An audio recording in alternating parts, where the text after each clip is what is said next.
It started on a crisp October evening, just as the leaves on campus turned from deep green to fiery hues of orange and red. Ryan had been pestering me for weeks to download Snapchat. "You're missing out," he said, holding up his phone to show me some distorted selfie with a dog filter. I wasn't much for social media, but eventually his persistence wore me down. That night, sprawled out on my dorm bed with a pile of untouched textbooks beside me, I set up my account. It felt harmless enough, a fun way to stay in touch, a distraction from the grind of college life. The first snap from We Won Forever didn't alarm me. It was just a picture of a sunset, golden streaks across a dusky sky with the words, "For you," written in neat white text. At the time I thought it was a random classmate, maybe someone who had seen me in one of my lectures.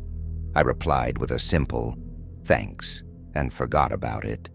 People added each other all the time through the college's unofficial group chats or during random introductions. It didn't seem strange. Not yet. Over the next few days, We Won Forever sent a few more snaps.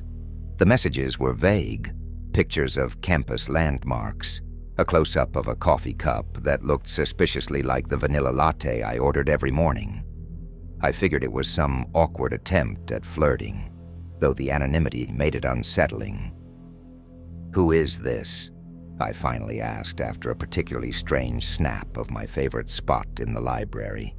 The reply came quickly, "You'll see soon enough."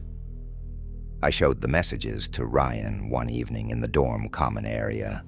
He laughed, shrugging it off as some random person being weird. "You've got a secret admirer," he teased, nudging me with his elbow. "They're probably just too shy to say anything." His easy dismissal was comforting at the time, a reminder not to blow things out of proportion. Tyler, my roommate, wasn't around much to weigh in. He had a habit of disappearing for long stretches, caught up in his own world. But things started to feel less harmless when I received the snap of my dorm building. The picture was taken at dusk, just as people were coming back from classes. I recognized a group of students entering the front doors, their laughter frozen in the image. The caption read, "Wish I were there." My stomach twisted as I stared at it, a creeping unease settling over me. I texted Ryan, who replied with his usual flippant reassurance, "Just block them." I wanted to, but something stopped me. Curiosity, maybe, or fear. That night, as I lay in bed scrolling aimlessly through my phone, I couldn't shake the feeling that someone was watching me. I checked the window twice, making sure the blinds were tightly closed. The snap of the dorm entrance lingered in my mind, an unspoken threat disguised as a passing comment. I tried to brush it off, convincing myself that it was nothing more than a bad joke. But deep down, I knew this wasn't going to be that simple. I didn't think it could get worse, but it did. A few days after the snap of my dorm entrance, the messages from We Won Forever became more invasive. At first it was small things.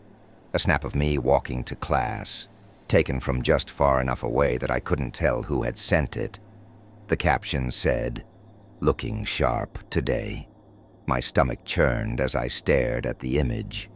It was me, no doubt about it, with my green jacket and favorite backpack.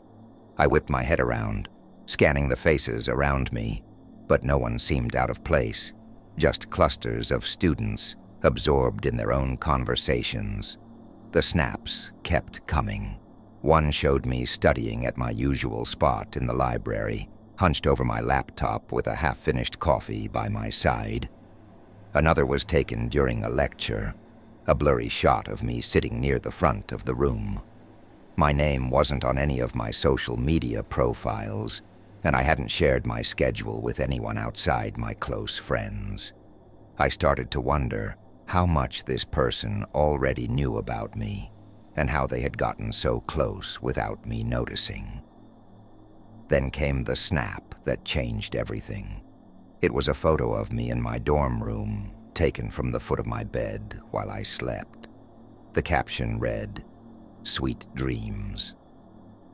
My blood ran cold as I stared at the screen, my heart pounding so loudly I could hear it in my ears.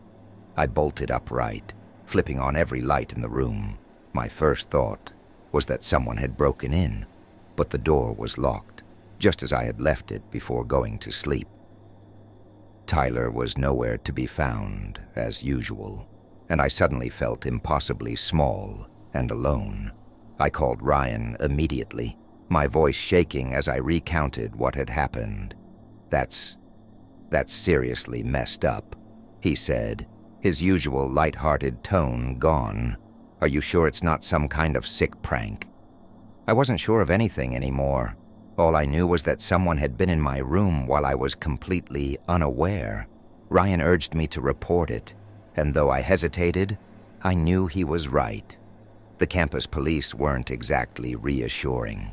I showed them the snap, but by the time I had thought to take a picture with my phone, it had already disappeared. The officer I spoke to looked sympathetic, but admitted there wasn't much they could do without tangible evidence.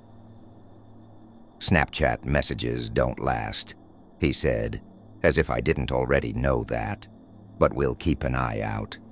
I left feeling more vulnerable than ever, clutching my phone like a lifeline as I hurried back to the dorm. That night, I pushed my desk chair against the door and kept the lights on as I tried to sleep. Every noise, every shadow outside the window made my pulse quicken. I thought about going home, calling my parents and begging them to pick me up. But what would I even say? That someone had been watching me, following me, invading my space in ways I couldn't prove? I had to handle this, though I had no idea how. The next few weeks were eerily quiet, like the calm before a storm. For a moment, I let myself believe it was over. Maybe we won forever had moved on or lost interest. I returned to my usual routines, studying in the library, grabbing coffee with Ryan, and going to classes. I even managed to sleep without keeping the lights on, though I still double-checked the lock on my dorm room door every night. But the silence was short-lived. One afternoon, I received another snap while I was at home, visiting my parents for the weekend. It was a picture of my house, taken from the sidewalk.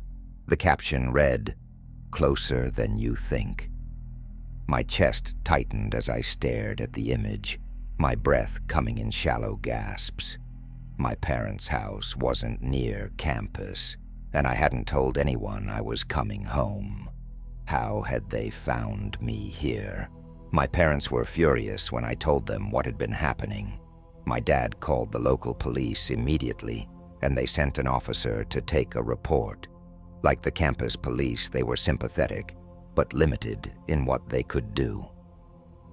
"The sender is careful," the officer said after looking over the messages I had saved.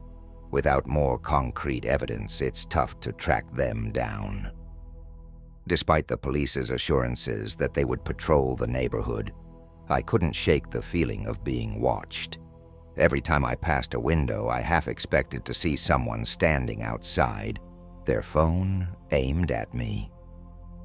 My mom insisted on driving me back to campus when the weekend ended, even though I argued it wouldn't make a difference. No matter where I went, "We won forever" seemed to follow. Back at school, I tried to keep up a brave front. Ryan and I grabbed coffee as usual, and I told him about the latest snap. "This is seriously next-level creepy," he said, his usual joking tone replaced with genuine concern. "You should really think about taking a break from all this, maybe go offline for a while." But going offline wouldn't solve anything. The messages weren't the problem, it was the person behind them. That night, as I sat alone in my dorm, another snap came through. It was a video this time, a short, shaky clip of me walking to class earlier that day. I felt my stomach drop as I watched it. the camera trailing me from a distance. The video ended with a whispered, "Soon." My hands shook as I locked my phone and threw it onto the bed. The silence in the room was deafening, broken only by the hum of the air conditioner. I couldn't tell if the snap was a threat, a promise, or just another way to remind me that I was never truly alone. All I knew was that the safety I had tried so hard to rebuild was crumbling around me again. The walls of my dorm, my parents' home, even my own mind. None of it felt secure anymore. The next message came in the middle of the night, just as I was beginning to drift into a restless sleep. The notification lit up my phone, and though I hesitated, my curiosity overpowered my fear. The snap was a series of videos, each more invasive than the last. The first showed me sitting in the library that afternoon, oblivious to the fact I was being recorded. The second was from earlier that evening, capturing me as I walked back to my dorm. The third was the worst. A clip of me asleep in my bed, the faint sound of my breathing audible over the soft hum of the video. I didn't sleep that night. I couldn't. Every creak of the building, every gust of wind against the window made my pulse race. I stayed glued to my bed, clutching my phone like it could somehow shield me from whoever was out there. I thought about calling Ryan, but what could he do? I'd already shown the campus police everything I had, and they'd done nothing. My parents would only insist that I come home again, but even that wasn't safe anymore. The next morning, I made the decision I had been avoiding for weeks. I packed up the essentials, clothes, my laptop, a few books, and left a note for Tyler, explaining that I was going home for the foreseeable future. He hadn't been around much anyway, and I doubted he'd notice my absence.